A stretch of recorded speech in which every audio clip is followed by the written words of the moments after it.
Welcome to Seller Sessions. I am your host today, Sharon Evan, and I'm so excited to be back. I had 2 weeks off because I had COVID and then I had a really bad sinus infection, and today's my last day of antibiotics and I'm a lot better.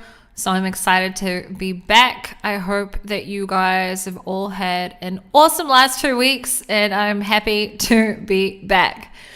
Anyway, in today's podcast, so I was supposed to have a guest on, but because things got shifted, it sort of mucked everything up. So I'm flying solo today. And I decided that I want to talk today about market tracking and why it's important to track your market and why it's important to understand. A lot of people I find are so focused about just their specific product and they forget to track their entire market. So I want to explain A, why it's important, and B, how to do it. So we're going to start with, I'm going to move myself here for those of you that are watching the video so that you can listen to me and not read what's on my screen first. So market tracking or seeing your market as a whole, why is it important? So the first reason it's important is because we are selling on Amazon. We're not selling on, most of us are selling on Amazon listening to this. Some of you may be also selling on your website, which is fine. But when you're selling on Amazon, you have competition. You're not the only one that people see on a search page. You have competition. And therefore, what happens left and right and up and down from your listing on a search page matters. Who your competitors are matters. If you were to be sending all traffic to a website and you don't have competition on your actual website, it's a different story. But on Amazon specifically, in any business, you need to track your competitors, etc. But especially on Amazon, you have to stay updated with what is happening with your market. So a lot of people may say to me, for example, Sharon, sales have gone down dramatically and what's going on, etc. But then I may have a look at their market and I may have a look at the keywords and I may look at their market as a whole. And it's actually a niche thing. Currently at this point in time or that specific moment, the entire niche is seeing a decrease in sales. Or sometimes it may be that someone's sales have gone down dramatically, and that's because a new competitor has come in with the same sort of bundle that you have as an example, and they are $10 less than you. Or something has happened in the niche, or let's just say that the biggest competitor that has thousands and thousands of reviews has done up their listing, they've changed their images, they've put their price down, whatever, and that's then gone and impacted and affected your sales as well. So it is extremely important to keep track of your market, and when anything is happening with your listing that is out of the ordinary, to always compare, to go in and have a look. Well, what's happening with your competitors? Has something happened? And it's kind of funny the amount of people I'll ask them, okay, well, has anything happened in the last 2 weeks? Has a competitor put their price down? Has a new competitor come in? Has something happened to your ratings? Have you gone from 4.5 stars to 4 stars? Has everyone put their price down and you're still at the very, at like $10 more than everyone or whatever it may be? And the amount of people that don't know, I think that it's a problem. You have to be tracking your market. So the way that you can track your market is obviously you can just go into Amazon and look at different keywords and do it yourself. But another way that you can do this, so I used to use a tool called Totalytics. It was an amazing tool. It still exists on the market, but it's kind of irrelevant now that Helium-10 has a market tracker. And I did a really in-depth tutorial on my YouTube channel on how to use Totalytics. In general, I think it's a great video to watch because you can, see how a tool like that works. But I also would say that Market Tracker on Helium-10 is something that is probably, in my opinion, one of the best tools to track your market. There are probably many other tools out there. Whatever tool you have, it's great. You don't have to have a tool. You can go in and track these things yourself in an Excel sheet. But why would you if you can, track it with a tool? And if you know me or if you follow me, I'm not someone who really promotes tools that much or anything like that. So if I'm talking about a tool, then it's probably because it's worth it. So that's why I think that market tracking is so important. And that's if you're already selling. If you are looking to start a new brand, or if you're looking to start a new product, then of course market tracking is really important for that as well, so that you understand who is the competition, what is the potential in market share, what is the market cap or the volume, etc. So for that side of stuff, I've put together some explanations here. So a lot of the time I'll say market cap and people don't know what I mean. So the market cap is usually terminology that is used in the stock markets. And if you Google market cap, you'll get a response like, the market capitalization, commonly called a market cap, is the total market value of a publicly traded company's outstanding shares and is commonly used to measure how much a company is worth.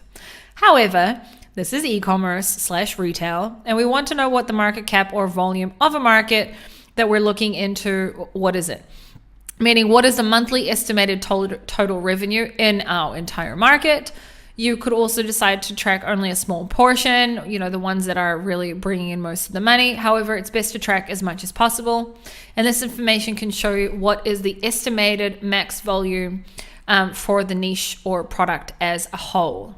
What is potential in market share, and why is it important to know, what is the potential market share? Or if you're already in a product, what is your market share? Sometimes you may think that you're selling really, really well. And actually, if you were to look at the niche as a whole, you'd actually see that, well, wait a minute, you've only got like 0.5%. And if you just make, possibly put your PPC up, or just make a small change to your current listing, or maybe you can add this one little thing to your product and it'll be more valuable to the buyers, or whatever it may be, you'll be able to take some more of that market share and increase your revenue. And if you don't know what's going on within your entire niche, it's hard for you to keep up with that. And a lot of time, especially older sellers, people that have been selling for, a good couple of years, a lot of time they don't do this because they're doing well. They forget to look at their competitors and to track their market as a whole. Maybe when you got into your specific niche, the market cap was $1 million and it's become a lot more popular over the last year, and today the market cap's $2 million. But because you're not doing anything to keep on top of things, your market share is staying the same, but you could be having more market share and you're just not keeping on top of your market. I hope that made sense. Anyway, and the above two pieces of information together can show you the potential and relative share from the entire market revenue and how much room there is to grow. So how can you know the market cap or volume of a niche? In order to know the potential in market cap/volume, you need to see the niche as a whole beyond just page one. And in order to do this, we need some information. I took that from something I made. So in order to know the market cap, we'll need to have at least 5 top keywords for the niche to be able to use something like Market Tracker on Helium 10, and at least 1 to 5 ASINs to use as an example to be able to use for Market Tracker in Helium 10. If you're not going to use a software to do this and you want to do this yourself, then you would need to go in and honestly create an Excel sheet for this and keep up with what is the estimated revenue over a period of time. I honestly don't know how to do this on an Excel sheet on your own, because I don't know how you can get all of the information that something like a tool can give you. Before I found the tool in I think it was 2019 called Tatalytics, I did used to have an Excel sheet where I would go in and I would write what were the estimated sales of my top competitors, but I didn't track the market as a whole. So I didn't necessarily know about a competitor that's coming in, let's just say on page 5. And why does that matter? Because sometimes a competitor that's just come in, so actually I'll tell a story here. One of our niches, probably, I think this happened like 2.5 years ago, their sales started to go down on a few very specific products. And I couldn't really see why. And that was because later on I started using Tatalytics, the tool, and it really helped me to understand that the days that my sales were going down, there was a very specific new product that their sales were going up. And you could just see a pattern there that when we go up, they go down. When we go down, they go up. And this was a new product. And I hadn't even seen this product because I wasn't tracking the market. And it was because this specific product had slowly creeped up on us. They had more or less copied our branding, and they had not enough for me to be able to sue them, but they had more or less copied our branding. They had more or less copied the way that our part of our differentiation, and they had slowly creeped up on us without me noticing because I wasn't keeping on top of the market at the time. And they'd started to get good amount of reviews, etc. And they were targeting us and sponsored in ASIN targeting. They were probably doing it through auto at the time, but they were showing up on our listing. They were showing up on many, many different keywords. And slowly they had creeped up, and I wasn't even tracking them. They weren't even on my radar because, I'd been selling this product for such a long time, and I wasn't even adding this product to, something that I would track. And then when I started tracking it using a tool, I suddenly found out that this is someone that I have to, kick their butt and get rid of. So why is it helpful to have a tool? Because then, if let's just say you've got a new competitor that's come in and currently they're on page 5, page 7, whatever, and you don't even know about them, and the only time you're going to know about them is probably in a couple of weeks if they're good at at Amazon, once they start to creep up onto the pages that you show up on, and once they start getting reviews and they start putting money into PPC and blah blah blah and all that stuff, only then will you really know about them. But when you have a tool like Helium 10 Market Tracker, for example, then you're able to track the market. So I'm going to show you guys. So if you're listening to this on the podcast, from here onwards, I'll do my very best to explain what we're seeing on the screen. But I would encourage you to find this on the Seller Sessions YouTube channel and just have a look at, probably the next 10 minutes of what I'm going to explain, because I'm going to be using the tool. So I have been using this tool I've been tracking this market, I think, for about a year. It's the stethoscope case market. How does this tool work, or any other tool that tracks a market? So usually back in the days, especially in the jungle scout, I forgot the name for it for a second, especially in the jungle scout days, the way that it would usually work is you would track a market by yourself, as in you would go and you would look at keywords, you would find specific ASINs that you want to track, and then you'd go and you'd put it into a tracker and you would track them. But then you're only tracking a small portion of that niche, and it's not the niche as a whole. And maybe there are also products that are still your competitors, but they get most of their sales from totally different keywords from you, and maybe that would have also been an opportunity for you to learn about these other keywords. And I can go on and on about this. I'm extremely passionate about this, but I also don't want to, for it to be too much. So that's what it would do. That's what people would do back in the day. And then slowly, Totalitics was the first. For those who don't know what I'm saying, it's total. It's like Total Analytics, but they called it Totalitics. And it's an Israeli software developer who created the tool. And then they turned into aggregators, so they don't really care about the tool that much anymore. Unfortunately, I've asked them many times to, change the way that it works, and they just said no. And in the meantime, Helium 10 made Market Tracker, so we may as well just use Helium 10 Market Tracker because it's almost as good. It's not as good, but it's good enough.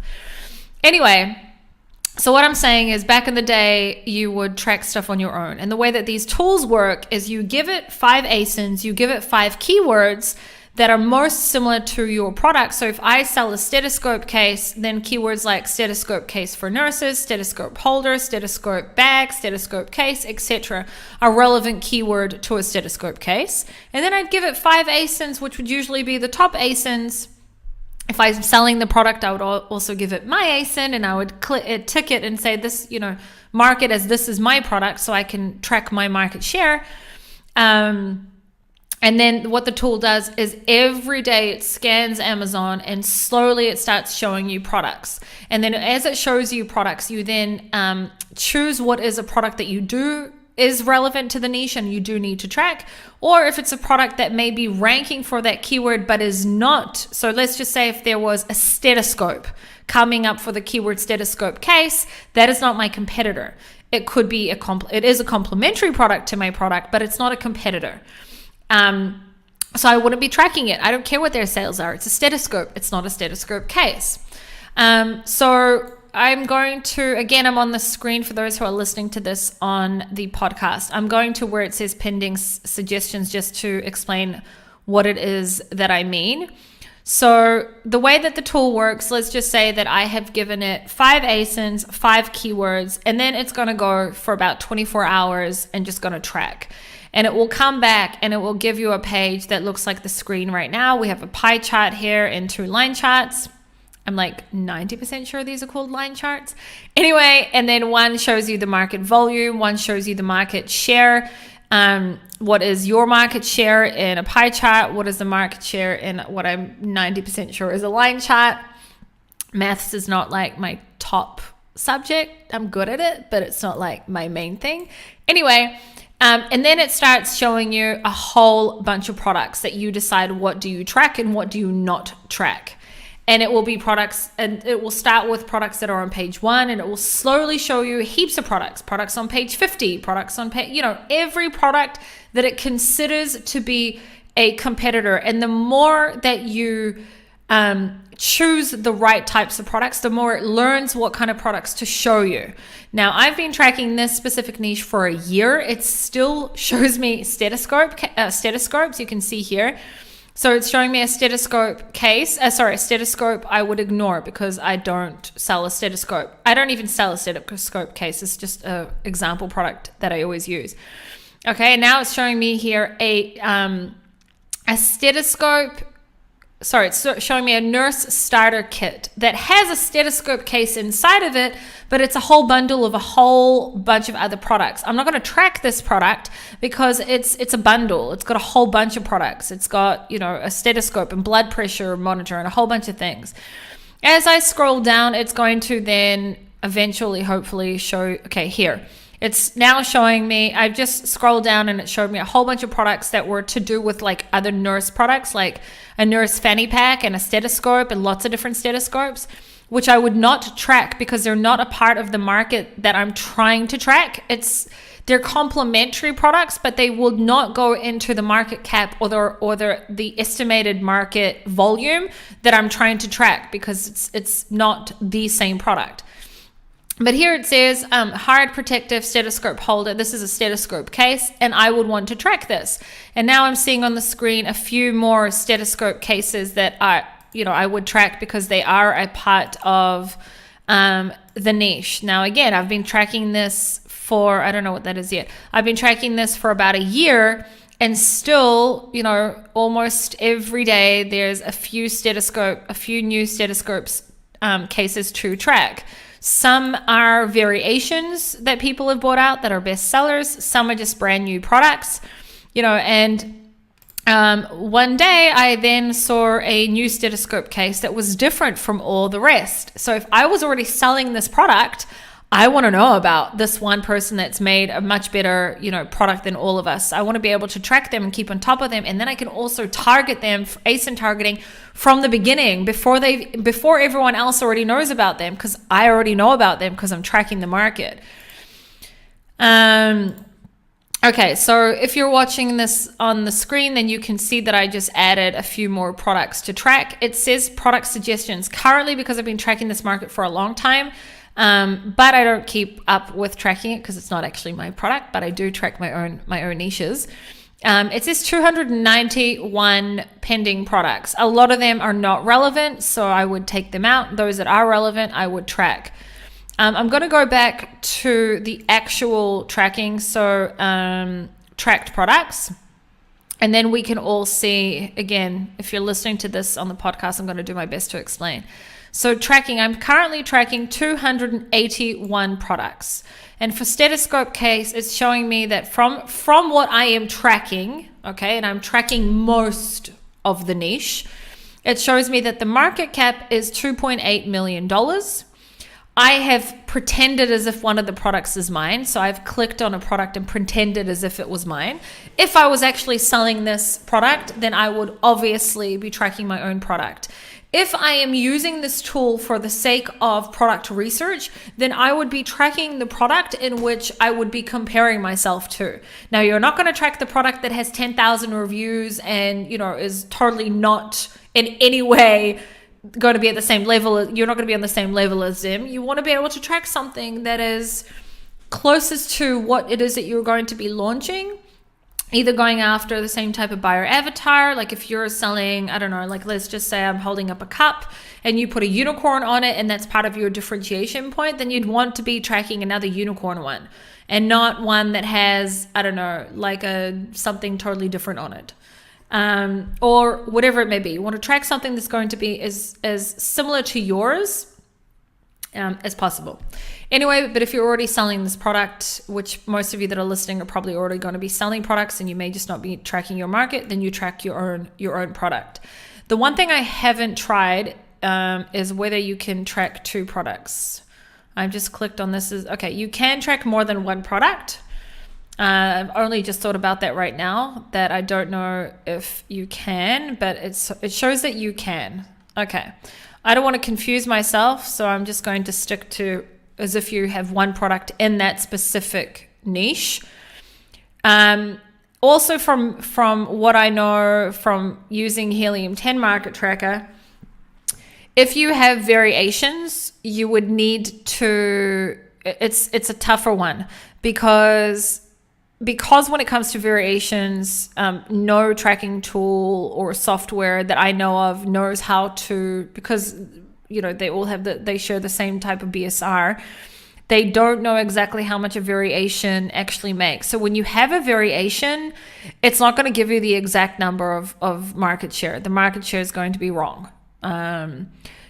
So you need to take that into consideration. But you can obviously take what is more or less the market volume, more or less, and try and obviously figure out by what your actual revenue to be. Then you can try and figure out what is your actual market share. But let's just say if you don't have a product with variations, it's a little bit easier for me to use this as an example at this point in time. Then it shows you here the market volume. Now, the longer you track a market for, and this is what I absolutely loved when I would use this on Totalytics, because it would show this a lot more in depth. Like Helium 10 could take this up a level and do what they used to do. But anyway, the longer you track this for, the more you can also see the market as a whole. So I'm currently going through the history of the market share, the market volume here. And I can see, and obviously the more you track, the higher the market volume obviously will be. But as long as you're tracking, the ones that are making the most money, you'll still be able to see what the market volume is there. I can see that in 2001, the market share when I was tracking 234 products was around 1.5 million. And then in September, it went up to around 2.3 million, and then it went back down. And then I can see that at around now, actually, in the last 2 months, the market cap has gone up a lot. Now, if I was actually selling this product myself, I'd know a lot more about the buyer avatar. Maybe something happens in January, February to specifically nurses, which is mostly who buy the stethoscope cases. Maybe they finish exams, maybe, I don't know, whatever, they're starting new jobs and new places, and that's why they're at the market. I don't know the history of this niche to a T. If I was selling it, then I would, and then I'd know. Or I can also see the growth of a market as well by tracking this. Market share and knowing what your market share is compared to your competitors is something that you can see here as well. And then you can also, this is a picture of what's happening now. There's a pie chart here for those listening on the podcast. And it's showing me what is the market share that each one of the bigger sellers has, and then what is the market share of the smaller sellers. So I can see that there's, one seller here that has around 4.7% market share off that 2.8 million market cap. Another one has around 4.4, and then the product that I pretended as if was mine has a market share of about 0.5.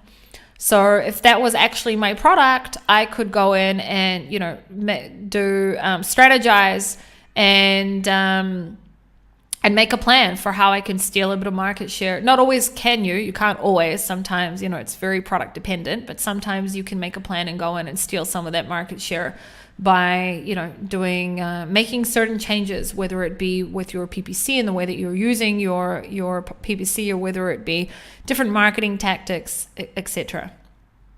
And then you can also see your market share compared to everyone else's market share over a period of time.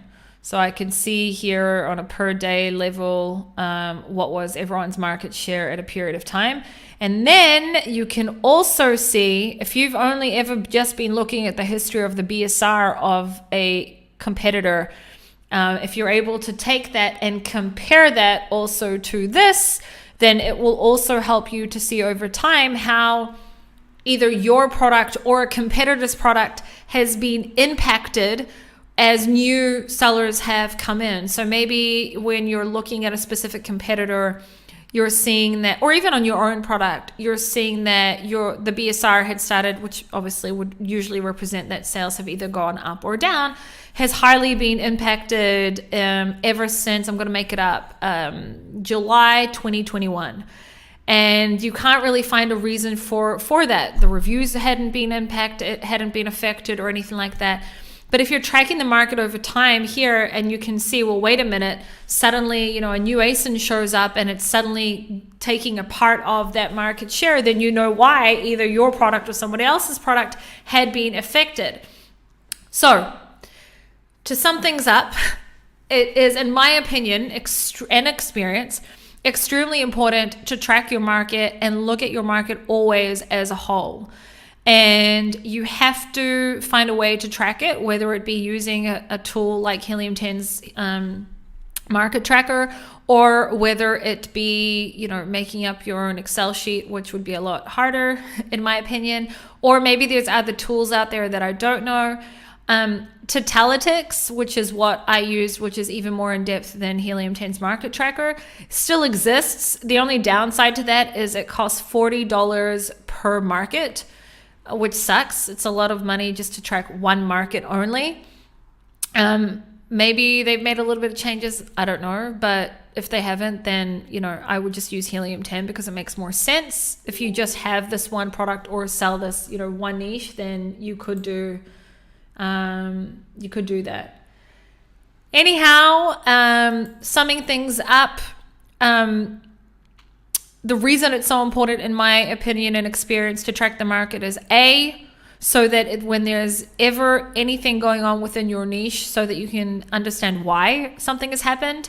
When you only are focusing on your own product and what is happening with your own product, it's a problem, because your product isn't a representation of what's happening in the entire niche. You have to understand what's happening in the entire niche to then know why your product may not be performing well. Sometimes it's beyond just looking at your own PPC. When you're looking at your search term reports and you see that suddenly you're not performing well on 3 or 4 keywords that you're always performing well on, well, maybe it's because something's happened in your specific niche. Maybe a new competitor has come in that you didn't even realize. Maybe one of your competitors has changed their price. Maybe this, maybe that. You gotta really track your market. I hope that I did a good job of improvising and showing this without preparing in advance for it. I have no problem making a really in-depth tutorial on how to use this, both for seller sessions and also, for my YouTube channel as well.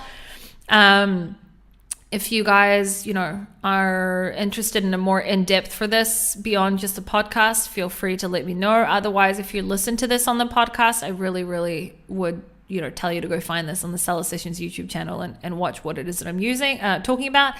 And in general, most of you guys probably have Helium 10. Just go in and look at Market Tracker. If you haven't been using it, you really should, and it can really help you. And that's it. I will see you all next week with one of my guests, and I will see you all also at Branded by Women and Seller Sessions Live in May. I'm so excited to be coming to London for that and meeting many of you there. Isabella will be back on Monday and Danny will be back on Tuesday, and I'm looking forward to seeing you all next Thursday. Look after yourselves and have an awesome weekend. Bye, everyone.